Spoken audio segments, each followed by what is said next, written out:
Bonsoir, révérend Raoul Wafo. Bonsoir, mon frère d'Alliance, apôtre Clément Diambilay. Encore une fois, bienvenue à Lubumbashi pour connaître. Je suis non simplement honoré, béni, mais bluffé par la dimension d'excellence qu'a pris l'Église et la vision. C'est extraordinaire. Nous sommes challengés très positivement. Ça s'appelle Connex 2024. Ouais, et aujourd'hui, vous avez introduit par un message prospérité par la la prophétie. prospérité par la prophétie. Vous avez dit des choses à un certain moment, c'est comme si vous vouliez vous vider, mais vous nous avez réservé encore la surprise pour la journée de demain. Ouais. Le but était d'introduire les gens dans la pensée et surtout qu'en tant qu'enfant de Dieu, qu'on puisse bénéficier des privilèges qui sont les nôtres. Parce que plusieurs fois, nous pensons que nous jouons sur le même terrain, peut-être que nous avons les mêmes prérogatives que les païens. Nous sommes un peuple de distinction, nous avons une alliance. Ce qui arrive aux uns ne nous arrive pas. À cause de l'alliance, nous sommes favorisés. On pourra faire le même travail avec la puissance de la prophétie qui nous a précédés sur le chemin. On n'aura pas les mêmes résultats. Les événements qui vont être orchestrés par le ciel pour que Dieu nous distingue. Il dit nous serons toujours la tête, nous la queue, toujours en haut et jamais en bas. C'est une prophétie pour le peuple, par laquelle on doit croire, sur laquelle on doit se connecter. Et cependant, il est important de respecter les personnes qui sont porteurs de cette grâce qui annoncent donc la pensée véridique de Dieu et les événements futurs. Donc, Connex 2024, je pense, annonce d'abord la pensée de Dieu en ce qui concerne l'Église. Bien, mais aussi les événements futurs dans les jours à venir, en ce qui concerne le Congo et l'Afrique. Parce qu'il y a vraiment un shifting. Tu es en train de lever une armée de personnes qui vont entrer dans des dimensions insoupçonnées de gloire, de richesse, d'abondance, d'élévation. On le voit au Congo déjà, mais d'élévation dans le monde politique, au monde des affaires, de façon tangible. Parce que quand on parle du Congo, qu'on ne soit pas seulement en train de faire référence à l'économie en main des Indiens, des Chinois, etc., et qu'il y ait une émergence d'un nouveau Congolais, d'une nouvelle race au Congo, Congolais qui, avec la pensée du royaume, est en train d'émerger dans une autre sphère visible. De façon que ceux qui ne croient pas à notre parole, à notre message, croient quand même à la prophétie ambulante. Que les gens, le résultat des gens deviennent la prophétie visible et manifeste dans la vie des croyants.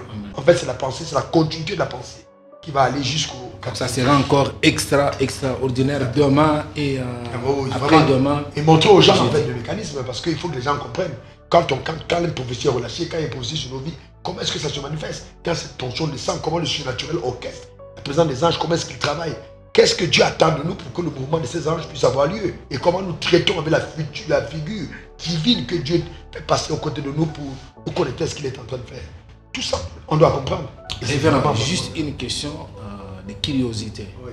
Vous êtes un grand consultant, un chef d'entreprise et je vois comment vous excellez dans tous les domaines. Mais quel est le secret pour que vous puissiez maintenir sur le plan spirituel? Parce que vous dégagez toujours une énergie nouvelle et nous l'avons constaté, nous l'avons vu pendant ces voyages.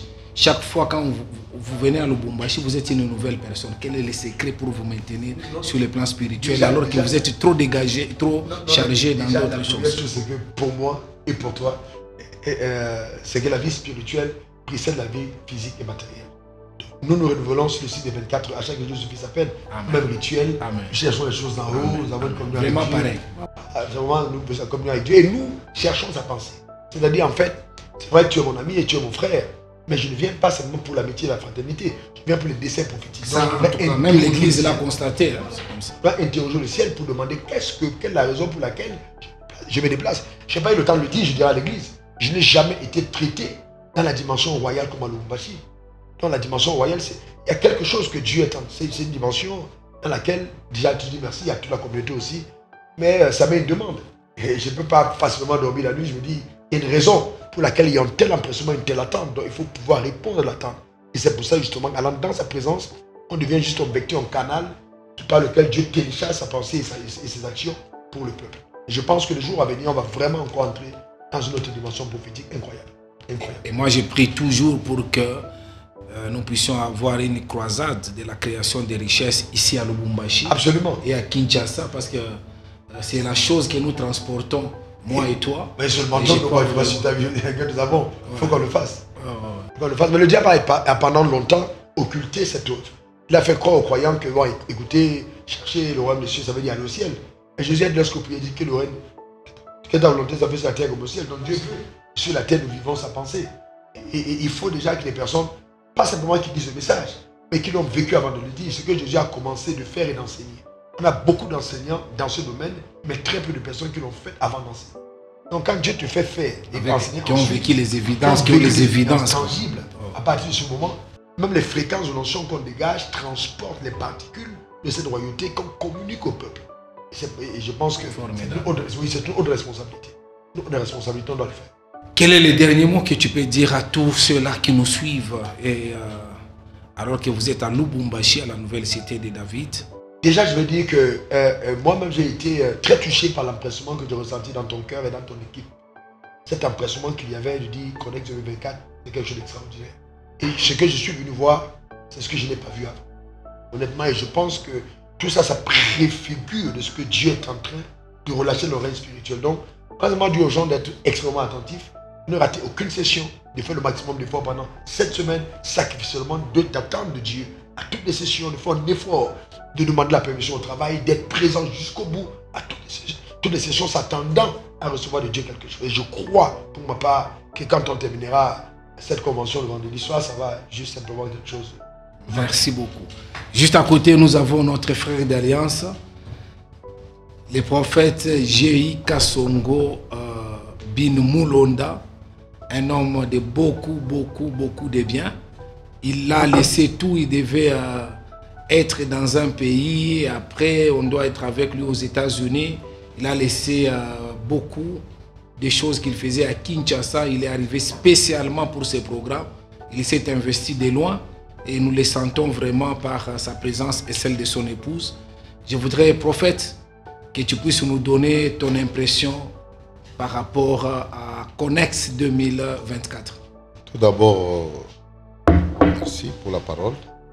Tout d'abord, j'ai fait expressement de ne pas passer voir les travaux qui se sont faits ici. Je voulais voir aujourd'hui. J'ai vu vraiment que la décision d'exceller à tous les niveaux est vraiment prise. Les bâtiments changent et ça va encore changer. La démolition des murs aura lieu. C'est une très bonne chose que j'ai constaté, j'ai remarqué, même qu'il a déclaré au niveau de la chaire. Donc ce n'est pas une blague. Et aussi, ce qui est très bien par rapport à l'organisation, elle est bonne. Le message extraordinaire. Pour un prophète comme moi, j'ai comme mon thème de l'année moi, si c'est tiré dans le livre d'Habakkuk, de 1 à 3. Donc moi je dis, je suis à mon poste, je me tiens sur la tour, je veille pour voir ce que l'Éternel me dira. Quelle sera ma réplique après ma plainte? L'Éternel m'a adressé la parole et me dit, écris la prophétie, grave-la sur des tables afin qu'on la lise couramment, car c'est une prophétie dont le terme est déjà fixé. Elle marche vers son accomplissement, elle ne mentira pas. Si elle tarde, attends-la, car elle s'accomplira certainement. Donc cette parole prophétique d'aujourd'hui, moi je suis le plus bénéficiaire. Je suis très violent. Hein? Si les autres ont bénéficié, ça ne me regarde pas. Moi, c'est extraordinaire, c'est au multiple. Donc en tant que prophète, je connais là où les référents veulent nous amener, c'est très grave. Donc, mais la dimension de la révélation, je ne peux pas entrer, parce que c'est extraordinaire. C'est trop fort. Mais je suis connecté, je vais me connecter encore davantage pour être béni. Ceux qui sont distraits, ceux qui sont venus, ceux qui veulent venir comme d'habitude, c'est leur problème. Il faut tenir vraiment cet homme, comme il a dit en plus, que les ciels et la terre et la volonté de Dieu au ciel et sur la terre est très important. Il a fait quelque chose, un exemple extraordinaire de Lazare et Abraham. Mais c'est extraordinaire. Donc ici, c'est vrai, nous devons exceller sur la terre. Exceller aussi au ciel. Et les moyens sont là. Dieu passe par des temps comme ça, des moments comme ça, par des hommes. Nous serons dans un quartier à côté de David et de Jésus-Christ, pas dans n'importe quel côté. J'ai un terme dans la Bible, une parole très extraordinaire que je dis toujours. D'une telle lointaine, Dieu envoie un homme pour accomplir sa mission. Et c'est pour cela que ce sont des hommes comme ça, quand ils arrivent, tout le Lubumbashi devrait venir avec empressement pour recevoir. C'est ça mon conseil.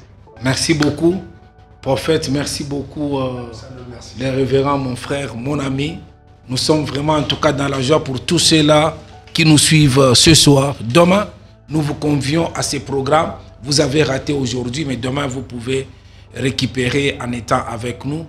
Et comme les révérends Raoul Wafo venaient de le dire, vous travaillez, demandez à votre directeur, à votre chef, vous avez votre business, arrangez votre agenda juste pour cette semaine, que vous puissiez bénéficier de la grâce, de la faveur de Dieu. Et nous sommes là de 8h30 à midi juste et de 14h à 19h juste tous les jours.